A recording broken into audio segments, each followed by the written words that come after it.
Ya, selamat malam, Bang Edis. Oh, selamat malam, selamat pagi. Selamat pagi, Ya, gimana, Saudara Ma'ruf? Temanya apa yang tadi saya lihat sebentar? Ya, artinya begini. Ini kita melihat ketidakjelasan agama Islam, Bang. Ketika kita belajar agama Islam, kita melihat bahwa selalu ada penjelasan Islam sesuka yang ngarang cerita. Ya. Seperti tadi contohnya, ketika kita ingin mendengarkan versi Muhammad hidup miskin, ada versi Muhammad hidup miskin. Ketika kita ingin tahu Muhammad kaya raya, ada juga. Saya kasih contohnya ya, nih. Ini hadis bagaimana menunjukkan Muhammad tuh hidupnya miskin, bahkan buat makan saja dia nggak bisa nih. Ya, sebentar ya. Bagaimana Muhammad itu dia mau makan saja, dia harus menggadaikan bajunya untuk makan. Perhatikan ya. Saya balikkan kameranya. Inilah teman-teman tentang ketidakjelasan agama Islam. Nih, ini hadisnya ya. Telah menceritakan kepada kami Musaddad dan seterusnya Wahid bla bla bla bla bla bla bla Ibrahim dan seterusnya dari Aisyah radhiyallahu anha bahwa Nabi pernah membeli makanan dari orang Yahudi dengan pembayaran tunda sampai waktu yang ditentukan yang beliau menggadaikan, menjaminkan baju besi. Ini dalam riwayat-riwayat lain, ini nggak ditebus sama Muhammad nih sampai dia meninggal. Ya, coba kita baca riwayat lain ya. Jadi Muhammad itu meninggal dengan meninggalkan utang. Ya, makanya banyak orang yang utang nggak dibayar ya, nggak tahu apakah terinspirasi dari Muhammad atau bagaimana. Ya, nah nih. Ya, Nabi SAW memakai 2 baju pelindung saat perang Uhud. Beliau mau naik batu besar tetapi tidak mampu dan seterusnya. Nih ya. Tolha membantu dan seterusnya ya. Nih. Dikatakan dari Aisyah. Nabi pernah membeli makanan dari seorang Yahudi namanya Abu Syam. Dan menggadaikan baju perangnya kepada Yahudi tersebut. Ini kalau Anda baca versi panjangnya, sampai Muhammad meninggal, baju itu tidak sanggup ditebus sama Muhammad. Ini versi Muhammad miskin. Ya kan? Kan orang muslim itu kalau pengen bercerita tentang Muhammad yang hidupnya miskin, ada. Nah, kalau pengen Muhammad versi kaya, nih. Versi Muhammad seorang miliarder, nih saya tunjukkan. Apakah ada versi Muhammad versi miliarder? Nih, perhatikan ya. Ini adalah harta rampasan perang ya.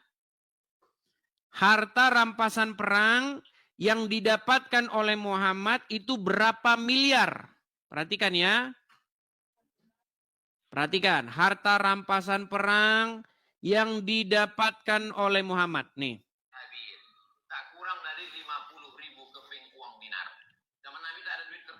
Zaman Nabi itu uangnya di dinar. Uang dinar itu 1 keping beratnya 4,25 gram. 4,25 gram emas itu kalau sekarang 4 juta sekian. Karena 1 gram sekarang sudah 1 juta sekian. Tapi karena kita udah lama kenal, agak lama aja lah 2 juta aja lah. 50.000 keping kali 2 juta. Kalau di total sekarang rupiah berapa dapat Nabi waktu perang Badar tahun kedua itu? 50.000 keping kali 4,25 gram kita hargai 2 juta. 100 miliar. 100 miliar itu berapa persen untuk Nabi? Wa'lamu annama ghanimtum min syai'in fa inna lillahi khumusahu. Nabi Muhammad mendapat jatah rampasan perang khumus 5, khumus 1/5, 20%. 20 miliar dari perang Badar. Nah. Gak tahu Bang, kalau orang udah punya 20 miliar di kantongnya, itu kayaknya ngelihat orang udah begini Bang. Bentar ya, saya balik nih. Kalau dia pegang duit 20 miliar di kantongnya mungkin lihat orang begini.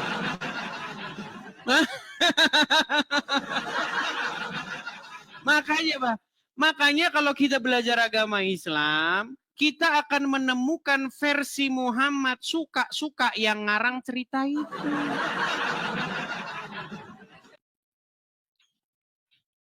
Tapi kalau menurut saya kalau yang miskin itu ya, kalau yang miskin itu menurut saya nggak masuk logika Bang Indis.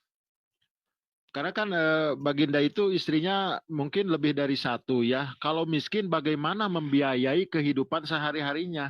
Itu Betul. tidak mungkin lah kalau Iya. miskin menurut saya. Kalau miskin saya nggak, kalau miskin tapi mungkin gimana ya? Bisa disebut kaya tapi bersahaja mungkin. Karena kan dalam satu hadis tidurnya bukan di kasur tapi di pelepah korma sampai Iya. berbekas di pipinya gitu ya. Iya. Makanya saya bilang, Bang, seorang ahli sejarah agama Islam bernama Robert Spencer. Dia menulis sebuah buku yang berjudul Did Muhammad Exist? Apakah Muhammad tuh sungguh-sungguh pernah ada? Nah, di dalam bukunya itu, buku yang sangat bagus, isinya itu adalah tentang Muhammad tuh memang pernah ada.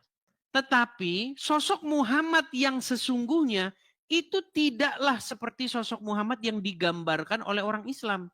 Karena sosok Muhammad yang diceritakan oleh orang Islam itu lebih merupakan sosok Muhammad yang legenda ketimbang sosok Muhammad yang historis. Abang dapat dari data dari mana itu Bang? Nah, makanya baca bukunya, Bang. Itu buku yang sangat keren. Judulnya Did Muhammad Exist? Apakah Muhammad itu sungguh-sungguh pernah ada? Ditulis oleh Robert Spencer, seorang Kristen asal Timur Tengah. Gitu. Dia orang Timur Tengah, Bang. Dia mencari seluk-beluk tentang Muhammad ini. Gitu. Karena versi Muhammad itu memang begitu. Dua-duanya dibelah, diambil hatinya, dicuci pakai air zam-zam. Kalau yang seperti itu Bang mungkin itu kalau menurut saya itu hanya sebuah simbolis mungkin Bang. Kalau masalah dibelah kayak gitu kan mana ada zaman dulu mungkin udah ada ilmu medis seperti ke arah situ. Itu mungkin menurut saya hanya sebuah simbolis mungkin Bang. Lalu? Ya bukan sungguhan dibelah. Mungkinnya seperti saya ini seperti mau sholat itu kan harus dibelah dulu dadanya. Artinya harus membersihkan dulu hati, membersihkan hati dulu ya kalau kita mau sholat gitu ya. Seperti kita berwudu itu kan simbolisnya membersihkan. Membersihkan bukan hanya fisik tapi yang di dalam ini. Mungkin seperti itu mungkin Bang kalau acara ke situ. Kalau masalah membelah dada seperti taruh medis lah. Kalau menurut saya agak kurang ini ya.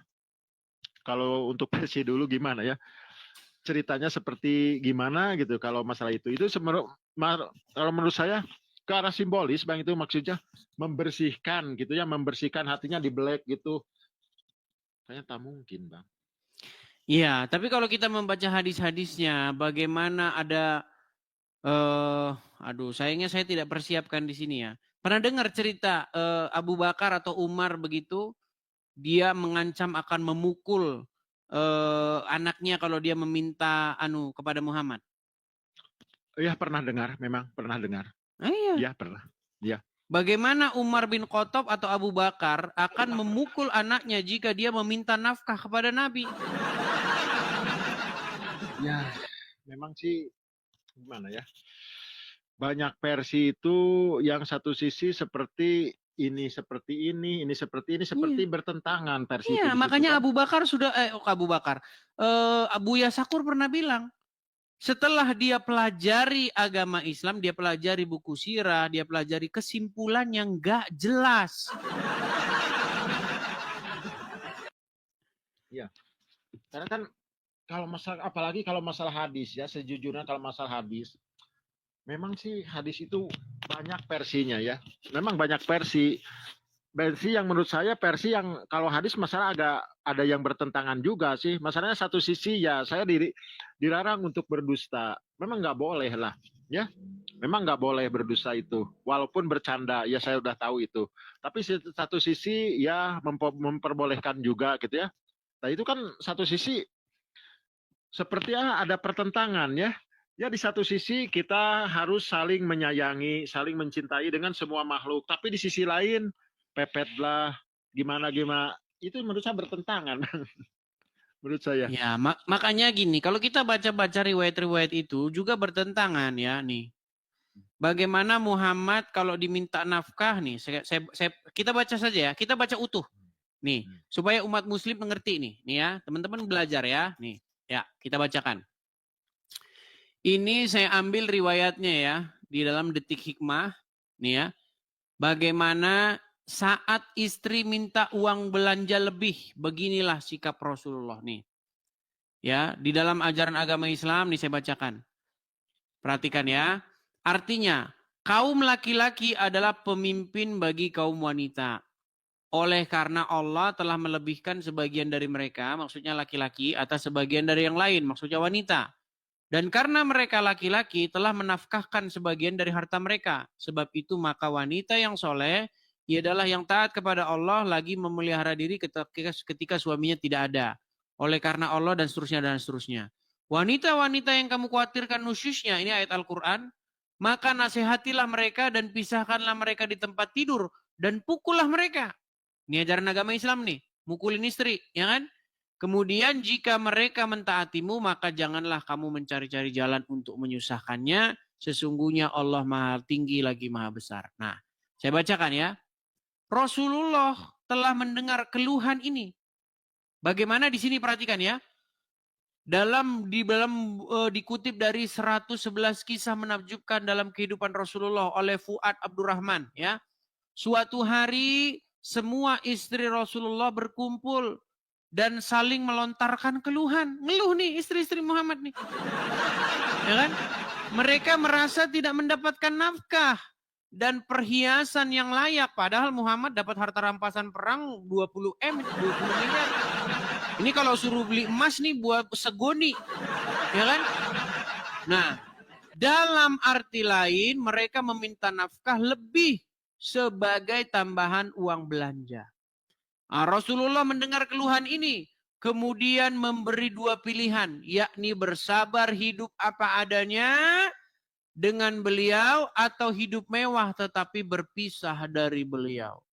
Sebagai seorang kepala rumah tangga yang mencintai para istrinya, Rasulullah merasa gundah atas keluhan tersebut. Sampai beliau menampilkan wajah muram. Nah Muhammad kalau diminta duit wajah muram. Ya kan? Nah, tak lama setelah kejadian ini, dua sahabat Rasulullah, yakni Abu Bakar As-Siddiq dan Umar ibn Khattab mendatangi rumah beliau dan mendapati wajah Rasulullah muram. Kedua sahabat yang juga mertua dari Rasulullah ini akhirnya mengerti bahwa kegundahan berakar dari para istrinya. Karena saat itu para istri Rasulullah sedang berkumpul. Perhatikan. Abu Bakar dan Umar kemudian berusaha meredakan kegaduhan itu. Abu Bakar berkata, wahai Rasulullah, seandainya aku mendapati putriku menuntut nafkah kepadamu, aku pasti akan cekek. Mau dicekek lehernya nih. Ujar Abu Bakar yang tidak lain adalah ayah dari Aisyah. Umar pun mengucapkan kata-kata yang sama yang berkaitan dengan putrinya yaitu Hafsah. Mau dicekek nih putri nih. Ya kan? Setelah itu, dua sahabat Rasulullah ini menemui putrinya masing-masing tanpa pikir panjang. Mereka ini mencekek lehernya putrinya. Ada riwayat lain yang menyebutkan memukul tengkuknya. Ini memang orang Islam itu tukang main pukul. Udah warisan dari sononya, ya teman-teman ya. Udah warisan dari sononya. Kamu menuntut sesuatu yang tidak sepatutnya kepada Rasulullah. Ya. Ya ini panjang nih riwayatnya nih ya. Nah, makanya turun ayat nih. Hai Nabi, katakanlah kepada istri-istrimu, jika kamu sekalian menginginkan kehidupan dunia dan perhiasannya, maka marilah supaya kuberikan kepadamu mut'ah. dan aku ceraikan kamu dengan cara yang baik. Jadi diancam mau diceraikan. Ya, bahkan Umar bin Khattab punya ide itu, punya ide dia. Kalau mereka ngancam, nanti akan diceraikan dan diganti istri-istri yang lebih baik. Turun ayat. Makanya Umar bin Khattab pernah bilang, Allah itu setuju dengan dia dalam 3 hal. Salah satunya adalah itu, menurunkan surat ancaman kepada istri-istri. Makin pusing, makin pusing. Belajarin. Jadi kadang-kadang kalau saya ini kan saya berpikiran sebagai orang yang ya kurang ilmu ya. Ada kesan indikasi Tuhan itu ada keberpihakan ini. Ya. Tapi Tuhan dia kan ada selalu keberpihakan. membela Muhammad, kata Aisyah. Apalagi Ada kalau dalam hal keberpihakan urusan itu. Kadang-kadang gimana ya? Apa ini sayanya yang botol mungkin ini. Ya, makanya begini Kang Ma'ruf. Ya, saya sudah pernah bilang, bagaimana cara keluar dari agama Islam? Caranya pelajarinlah agama Islam itu, maka Anda akan keluar secepatnya. Kalau Anda masih tetap Islam, jauhkan daripada mendalami agama Islam. Gimana? Ya memang tapi saya satu sisi saya memang salut kepada Anda, Bang. Anda itu mungkin dapat literasinya dari mana, saya nggak ngerti gitu ya. Tahu ini, tahu itu, tahu ini, sementara saya belum menemukan dari itu, belum menemukan seperti itu gitu. Iya, karena 13 tahun saya memperdalam agama Islam. Gitu. Ya kan kalau masalah belajar, Bang ya, sejujurnya kalau saya belajar, memang sih saya belajar juga lama ya. Tapi sejujurnya, kalau belajar Al-Quran itu memang kurang dipelajari, Bang. Sejujurnya saya kan belajarnya kitab-kitab ulama itu.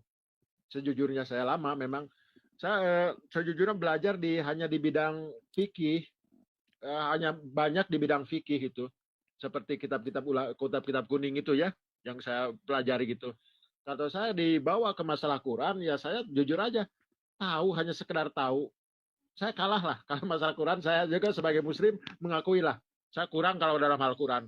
Tapi kalau masalah baca dan translate, ya masalah itu tahu dong. Tapi kalau masalah yang lebih mendalamnya tentang Quran, jujur saya belum lah. Belum sehebat gimana gitu ya. Ini proses lah, Kang. Jadi Kang Ma'ruf, ini proses panjang. Artinya gini, makanya saya sudah pernah bilang, sekali orang nonton Edis TV, itu pasti dia marah, terasa nggak terima. Ini orang penghujat katanya. Itu sekali. Kedua kali, dia tuh mulai cari tahu. Ini orang yang dia omong ini bener apa enggak sih ini orang ini? Apa asal-asal ngomong aja? Dia cari tahu. Nah, ketiga kali dia sudah mulai mengiyakan. Bener ternyata yang dibilang. Nah, ini keempat kali yang bahaya. Keempat kali orang itu besok pagi bangun dalam keadaan sudah tidak percaya dengan agama Islam lagi. Seperti Ari Wibowo Pipi tadi. Kan gini Bang ya, sejujurnya kalau untuk saat ini saya pribadi ya, apakah agama Islam betul? Menurut saya agama benar. Tapi kalau dibilang bagaimana penganutnya, mungkin gitulah kalau penganutnya gitu ya. Banyak memang banyak kelucuan juga Bang ya, kalau saya jujur betul banyak kelucuan juga sih sebetulnya. Ini kan karena apa ya? Kan di Islam itu kan tahu sendiri kan banyak versi ya. Banyak versi ya. Ada versi, ada seperti pernah mendengar hadis yang terpecah menjadi 32. 72. 73. Iya, 73 golongan ya. Iya, itu. Di situ juga kan kita ada banyak perbedaan juga, Bang. Yang ini begini, yang ini begini, yang ini begini. Iya. Jadi saya juga kan selalu berbeda. Pokoknya begini, Kang Ma'ruf. Di dalam riwayat hadis dikatakan bahwa akan tiba masanya bahwa agama Islam itu akan merasa asing. Nah, itu. Ya kan? Ada kan hadis yang mengatakan bahwa nanti di akhir zaman orang-orang itu akan merasa asing dengan agama Islam. Itu sebuah pernyataan bahwa di mana agama Islam itu akan ditinggalkan orang. Tapi di detik yang sama umat muslim akan mengatakan agama Islam berkembang pesat. Jadi pokoknya selalu bikin pusing pokoknya. Satu sisi hadis bilang agama Islam akan ditinggalkan. Satu sisi bilang umat Islam akan tersebar luas dan orang akan berbondong-bondong menurut agama Islam. Makin saya pelajari, Mang, pintu gerbangnya makin dekat buat ninggalin agama Islam. Tapi saya ada yang dimaksud Islam di situ, Bang, bukan kalau disebut bukan sih, sebetulnya bukan Islam merek yang seperti ini, Bang, sebetulnya gitu ya. Tapi saya agak mengerti, tapi kalau saya berbicara seperti ini saya nggak berani berbicara sih sebetulnya. Kalau berbicara seperti saya kurang berani berbicara lah. Iya, saya maklum lah, karena memang mental kemayoritas, mental kebanyakan orang Islam itu memang bukan mental berdiskusi atau bukan mental yang sanggup mematahkan syubhat dengan sebuah argumen.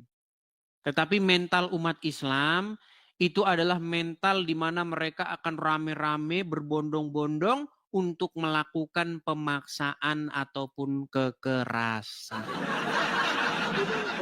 Maaf ya, versi Abang mungkin saya ingin. Tadi kan di situ tertulisnya agama Muhammad sebelum ke Gua Hiro. Abang mendapat informasi apa menurut Abang? Iya, sepanjang saya pelajari menurut literatur hadis, menurut Al-Quran, menurut surat Ad-Duha ayat yang ke-7, didapati Muhammad itu sebagai seseorang yang dolan. Sedangkan kita tahu arti dolan itu sebenarnya sesat. Bahkan ada hadis yang mengatakan kullu bidatin dolala wa kullu dolalatin finnar. Segala yang dolan, yang sesat, itu tempatnya di neraka. Nah, menurut surat Ad-Duha ayat yang ke-7, Muhammad didapati seorang yang dolan. Nah, tapi seperti biasa penerjemah memperhalus kata sesat itu dengan bingung. Muhammad didapati seorang yang bingung katanya. Nah, menurut Ustadz dari Jawa Barat namanya Ustadz Effendi nih, saya ini kan ya. Saya putarkan karena Kang Ma'ruf ini kan orang orang Sunda ya, pasti ngerti bahasanya dia nih. Bagaimana pernyataan Ustadz Effendi nih? Ustadz Effendi mengatakan bahwa Muhammad itu seorang yang sesat. Nih, perhatikan ya. Sabar ya, nih. Saya putarkan dulu videonya. Nih. Perhatikan ya. Kemudian bersyukur sudah berhijrah. Karena setiap kita teh bodoh. Ada di Quran surat Waduha itu Dolang fahada. Setiap orang itu sesat awalnya. Dolang fahada. Muhammad termasuk. Maka kalau ada yang muludan, ini memperingati apa ini? Memperingati kesesatan Muhammad. Ustaz wawaniana nyebut Muhammad sesat, dak keur orok mah kabeh teh nyawana naon atuh. Yatimau fa'awa wajadaka dolang fahada. Arti wajadaka dolang fahada teh naon Ustaz? Wajadaka dolang fahada, dan ketika Allah mendapatimu dalam keadaan sesat, lalu kemudian Allah berikan petunjuk. Jadi cek Allahnya Pak Epi nyebut malam ini Muhammad itu asalnya sesat. Eta berdasar gitu. Wajadaka dolang fahada. Jadi ketika muludan itu tuh memperingati naon. Dan Nabi can jadi Nabi hari tama. Baru ya orok ana basaru mislukum. Malah di ayat itu mah masih tersesat. Tenyahona naon. Tak jadi nyahona naon teh. Fahada.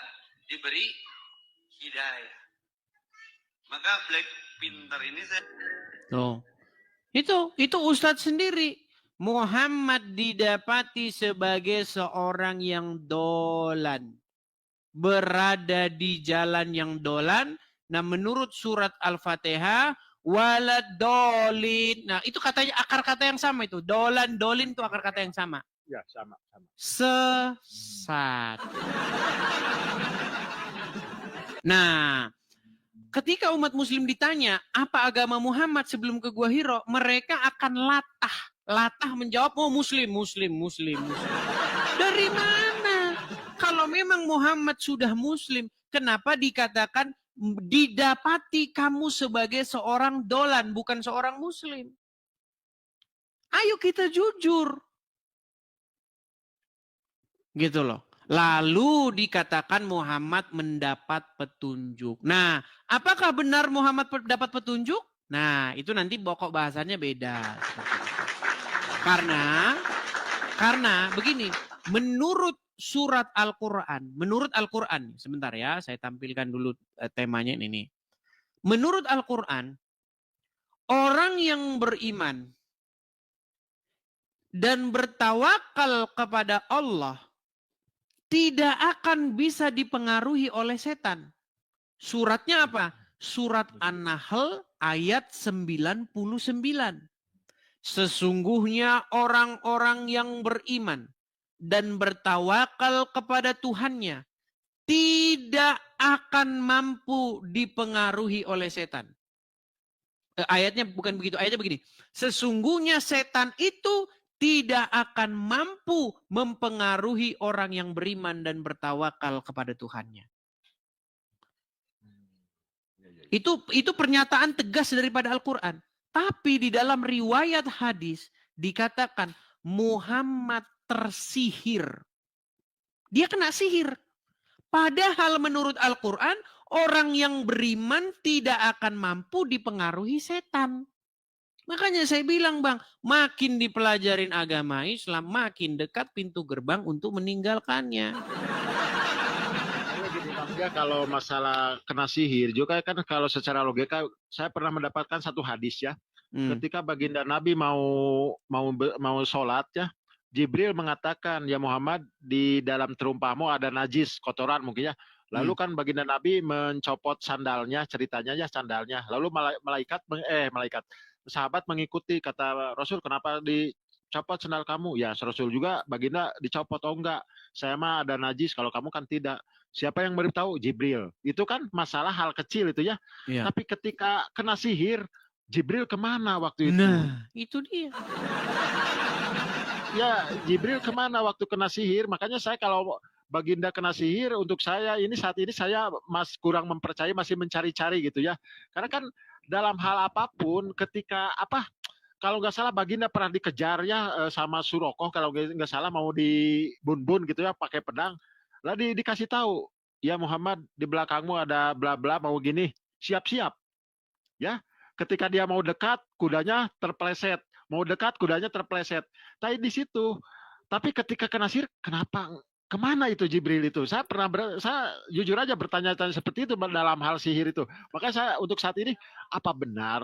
Cerita mana yang paling benar ini? Ya. Ada beberapa gitu kemungkinan. Pertama, cerita itu benar, tetapi Muhammad tidak kena sihir. Tapi Muhammad ngaku-ngaku kena sihir karena dia takut sama istrinya. Karena begini, jadi di dalam riwayat itu, sihir itu adalah tentang Muhammad itu tidak tahu apakah dia sudah menggilir istrinya atau belum. Makanya dampak Muhammad kena sihir itu adalah dia bilang sama Aisyah, inilah apa dampak dari sihir itu karena saya inikan saja ya. Saya inikan ya. Dampak Muhammad kena sihir nih. Dampak Muhammad kena sihir ya. Ternyata juga masalah ya biasalah, masalah. Nih. Dampak Muhammad kena sihir. Nih. Perhatikan ya. Nabi SAW pernah disihir oleh Lubab bin A'sam, orang Yahudi. Ya. Nabi SAW sebulan teman-teman nggak sadar, nggak tahu apakah sudah kasih giliran istrinya atau belum. Sampai kadang istrinya ingatkan, ya Rasulullah belum Anda datang ke tempat kami. Seperti itulah. Maka yang terjadi pada saat itu, Nabi SAW berdoa kepada Allah setelah sebulan. Jadi dampak kena sihir itu, dia nggak tahu apakah dia sudah mendatangi istrinya yang itu belum, udah apa belum, dia nggak tahu. Makanya dia setelah dia siuman dari sihir, dia bilang, oh ya inilah nih, rambut saya yang diambil oleh orang Wahyudi inilah. Jadi ada dua kemungkinan. Pertama, Muhammad memang benar-benar kena sihir. Kedua, Muhammad cuman ngeles bahwa dia malas mendatangi istrinya yang itu. Alasannya karena dia kena sihir. Gitu loh. Padahal dalam riwayat lain dikatakan, dalam riwayat lain ada lagi, mau versi yang beda. Muhammad sanggup menggilir istri-istrinya dalam satu hari. Dia mempunyai kekuatan setara 30 pria. Loh, makanya Bang, pokoknya makin dipelajarin agama Islam, makin pening. Nih ya, nih. Saya tunjukkan bahwa Muhammad itu sanggup menggilir istri-istrinya. Nih ya. Muhammad memiliki kekuatan setara 30 pria. Hadisnya nih, saya tunjukkan hadisnya nih. Di satu sisi Muhammad lupa apakah dia sudah mendatangi istrinya atau belum. Dia mengatakan karena dia kena sihir. Di satu sisi Muhammad sanggup menggilir istri-istrinya.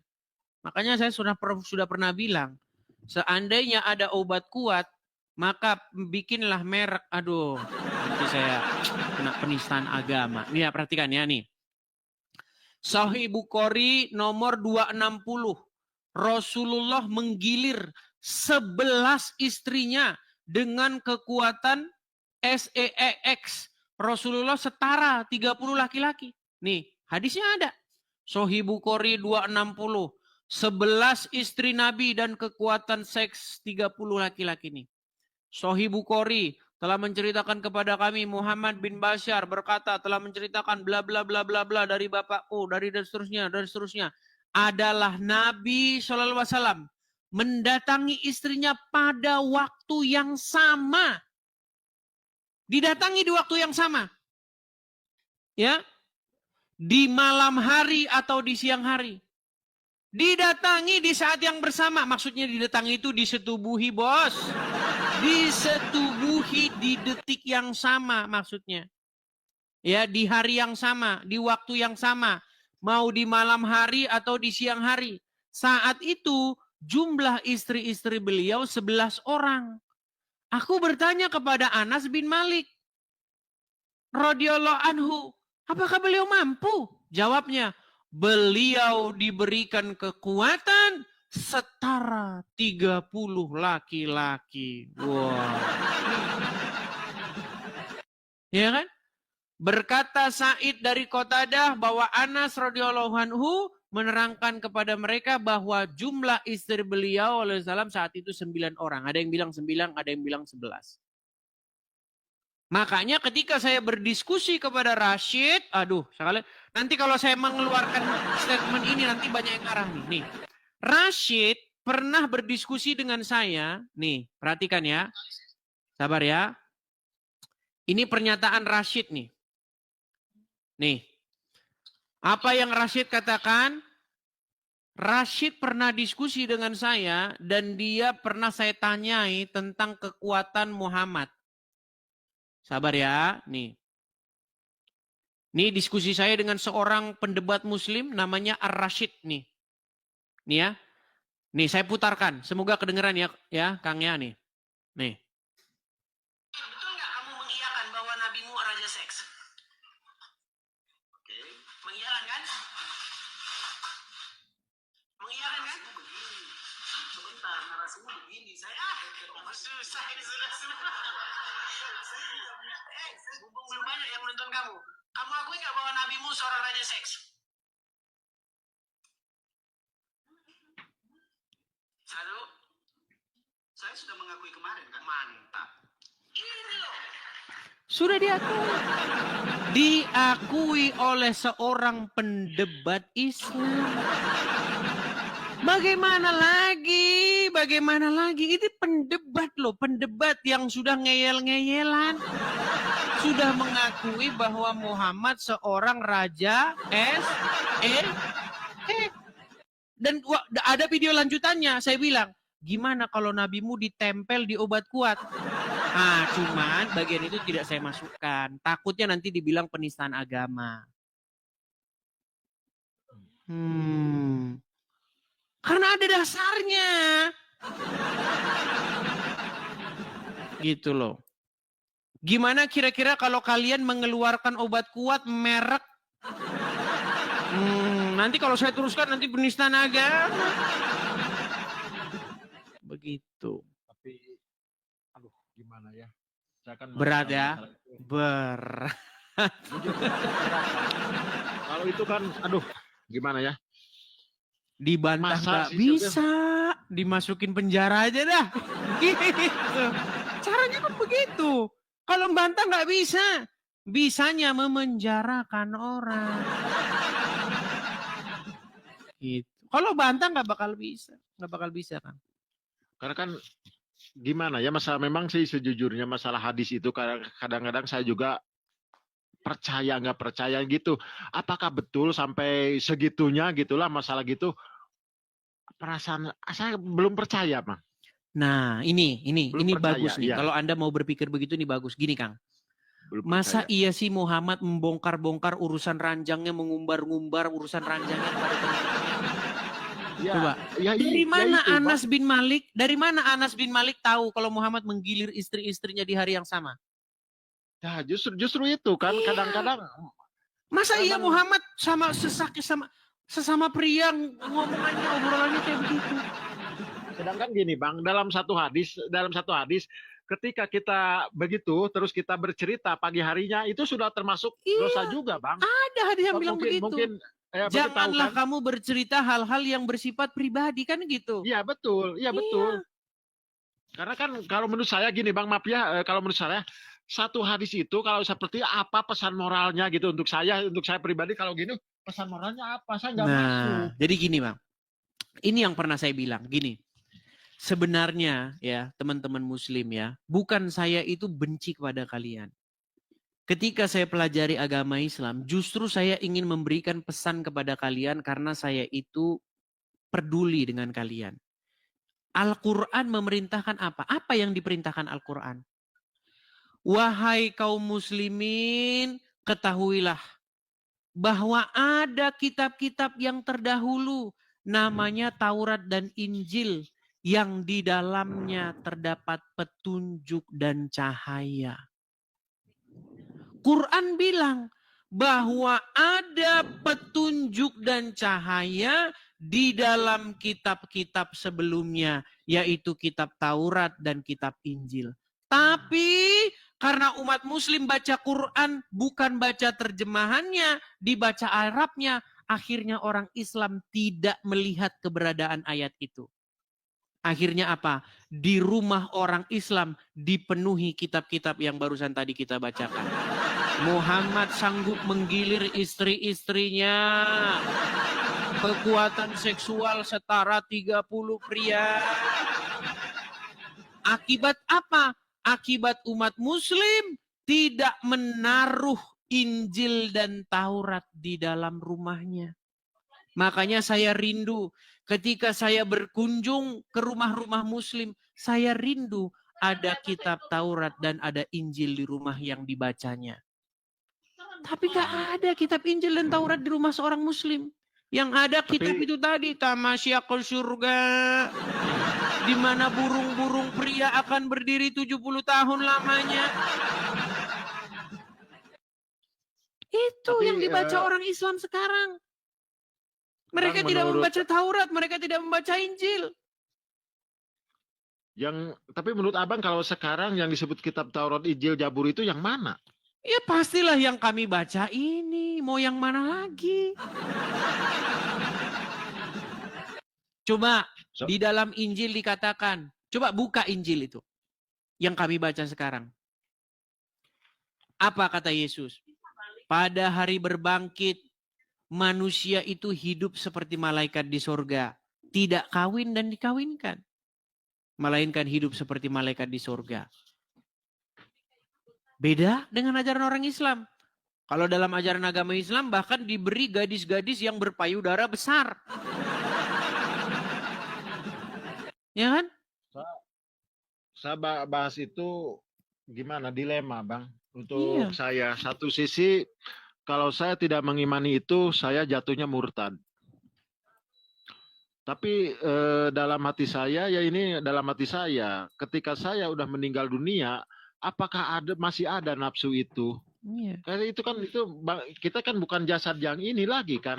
Kalau masalah nafsu makan, nafsu itu kan dari ini kan, Ya. dari kedagingan ini. Saya sudah pernah bilang begini. Ada satu ustazah itu ya yang sangat fenomenal, yang sangat terkenal. Ada pertanyaan begini. Ustazah, nanti di dalam surga bagaimana nanti, apakah kita bisa bertemu dengan suami kita kembali? Katanya kan. Ustazah jawab, jangankan suami kita, suami orang pun mau. Kan? Suami orang pun bisa, kata dia. Dengan logat Minangnya itu. Ada video viral itu. Jadi gimana Bang? Jadi kan kalau misalnya logika saya kacau itu. Iya. Jadi kacau. Jadi gini. Betul jadi kacau. Iya. Di dalam Bible disebutkan bahwa kita nggak pernah tahu kehidupan yang akan datang itu, kita nggak pernah tahu karena kita nggak pernah kesana kan. Tapi kita diberikan sebuah gambaran. Nah, di dalam Bible digambarkan bahwa mereka akan menyembah kepada Tuhan sampai selama-lamanya. Tidak ada lagi maut, tidak ada lagi air mata di mata mereka. Itu digambarkan dalam Bible, kehidupan mereka akan seperti itu. Nah, menurut Al-Quran, ya digambarkan begini, bahwa kenikmatan yang paling tinggi di dalam surga itu adalah ketika mereka memandang kepada wajah Tuhannya. Itu menurut ayat Al-Quran. Bahkan menurut hadis juga dikatakan, kenikmatan yang paling tinggi di dalam surga adalah ketika mereka memandang wajah Allah, dikatakan. Bayangkan Bang, kenikmatan tertinggi adalah memandang wajah Allah, tapi kesibukan orang Islam memecah perawan. Bang, kita gini ya, manusia itu gini Bang, manusia itu tabiatnya dia akan sibuk dengan yang dia sukai, betul nggak? Iya betul. Contoh, orang yang suka main game, dia kan senangnya main game. Maka hari-hari dia itu akan dipenuhi dengan main game. Ya betul. Nah, orang yang sibuk, yang senang cari duit, kan banyak orang senang cari duit, akan sibuk mengisi hari-hari dia dengan cari duit. Ternyata di dalam surga umat muslim melakukan kemusyrikan. Kenapa saya katakan musyrik? Gini, kenikmatan tertinggi adalah memandang wajah Allah. Tapi umat muslim disebutkan, digambarkan di surga itu, mereka tidak sibuk memandang wajah Allah. Mereka tidak menghabiskan waktu mereka untuk memandang wajah Allah. Mereka habiskan waktu mereka untuk memecah perawan. Ini Bang ya, jujur, saya sejujurnya kan saya pernah berpikir juga kan, berpikir ketika kita kan ruh kita ya, ketika ruh kita lepas dari jasad ini, saya kan pernah ada satu riwayat juga ya, pernah baca, ketika andai kan saya meninggal, terus saya bisa melihat lagi, masih bisa melihat dunia, saya melihat istri saya menikah lagi, terus dikatakan di situ saya nggak ada rasa cemburu. Saya ketika saya meninggal, saya masih melihat istri saya menikah lagi, saya sudah nggak ada rasa cemburu. Nah, di situ rasa cemburu juga sudah hilang waktu itu, waktu di alam barzah itu. Iya, makanya saya bilang, kalau dia tidak memiliki lagi perasaan-perasaan duniawi, lalu bagaimana mereka akan sibuk memecah perawan? Saling berkontradiksi. Ya justru itu, karena kan jujurnya mungkin saya orang normal ya, saya jujur normal. Tapi kalau masalah itu, kecintaan saya bukan ke situ. Saya kan jujur kecintaan saya bukan ke arah situ gitu. Saya kan dari kecil berkebun dan berternak.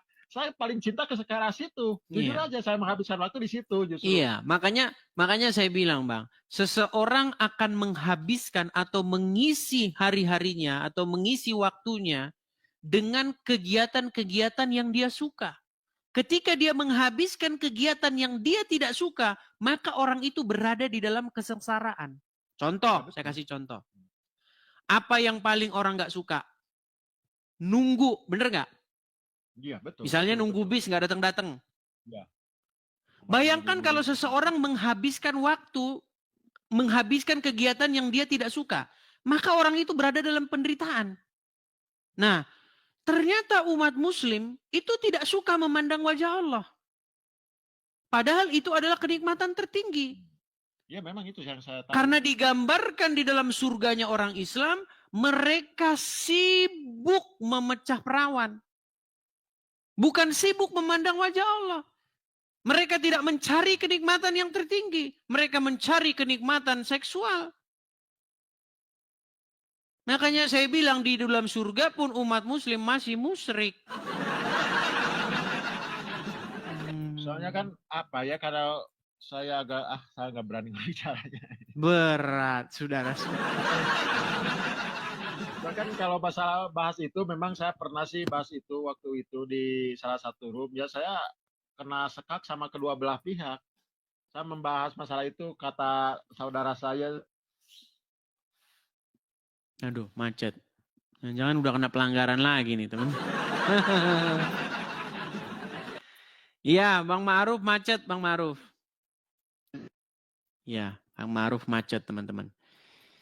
Ya, itulah ya, teman-teman ya. Artinya, teman-teman, ketika Anda seorang muslim nonton, karena mayoritas yang nonton channel saya ini tuh muslim, teman-teman, tapi mereka diam-diam saja. Artinya begini yang mau saya sampaikan. Ketika kalian nonton channel saya, jangan buru-buru kalian itu mengatakan saya menista apa. Enggak. Saya itu mengatakan sesuatu yang ada dalilnya, ada dasarnya. Begitu. Ya, terima kasih ya Bang Edis ya. Terima Sama-sama, kasih. Kang Saya sudah Ma'ruf. diizinkan ya di sini, diizinkan untuk diskusi di sini ya. Ya, sejujurnya lah saya mengakulah saya muslim botol betul. Karena saya, yang Bang Edis lebih tahu daripada saya tentang masalah keislaman di sini.